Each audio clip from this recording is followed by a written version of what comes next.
Hi everyone, my name is Véronique Gauthier. I'm currently a first year student in the doctorate in psychology intervention profile in Université du Québec at Trois-Rivières. Today I'm going to talk about an investigation of the influence of psychological flexibility on psychological distress, anxiety, and depression during the COVID-19 pandemic.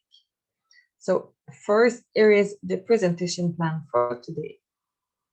So I wanted to start talking about the mental health of student athletes because probably, as you already know, university student athletes are a population at risk of psychological distress because they face a lot of additional stressors such as athletic and academic performance, pressure, busy schedules, and interpersonal conflicts with coaches and teammates. A previous study demonstrated that the most prevalent mental health disorders among elite athletes was anxiety and depression at a level of 34%. More than ever, the mental health of university students athletes is fragilized. In fact, the socio-health crisis related to the COVID-19 resulted in an unexpected suspension of sporting seasons, which could have led them to face many additional adaptations and significant feelings of grief, stress, anxiety, frustrations, and sadness. Another study also demonstrated that lockdown was associated with increased anxiety, depression, and moderate to severe perceived stress.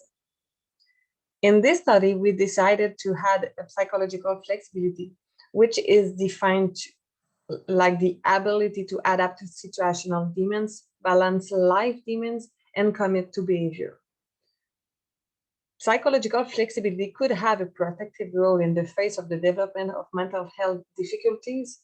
In previous studies among university students, showed that the university students with the highest levels of psychological flexibility have been shown to report less stress and more well-being.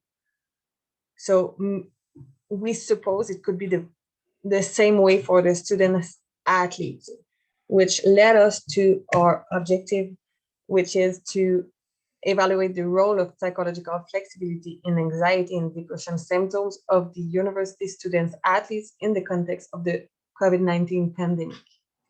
So to do so, we used an online survey to assess the anxiety and depressive symptoms, and we did French and English versions to reach out to the most student athletes possible. We also reached out to the 12 universities in the province of Quebec, and we did our first recruitment in fall 2020, but we will do two more in winter and fall 2021. You have to know that this project that I present today is a part of a larger project assessing the evolution of the mental health of student athletes throughout the pandemic. So for the first recruitment, we used social networks. We created Instagram and Facebook pages to promote our study. We also sent emails to coaches, sport directors to let them know about our study and encourage them to talk to their athletes about it. So it will be the same way for the two recruitment that we are going to do. The questionnaire that we used was the Gate 7, the PHQ-9, and the AAQ-2. We also created a socio-demographic question. So we reached out finally to 485 participants, but among the 322 who answered the entire questionnaire, we did the descriptive statistics. So as you can see, there was a majority of women, white people, and Francophone among them. When we did the statistics to analyze our objective, we found out that 24.9 have moderate to severe symptoms of anxiety and 38.5 have moderate to severe symptoms of depression. We also did correlation analysis to find out the relation between psychological flexibility and anxiety and depression symptoms. And we found out that there was a strong negative correlation between them. So This means that the more a student athlete is flexible, the less he presents anxiety and or depressive symptoms. We continue our analysis by doing a binary logistic regression analysis, and we found out that the psychological flexibility explained 27.8 of the variance of depressive symptoms and 22% of the variance of anxiety symptoms. These results are really interesting because they help us target psychological flexibility as a future area of intervention to help student athletes. More specifically, we could use the ACT therapy to help them and to promote their psychological flexibility because it could help them to have a better mental health in the end.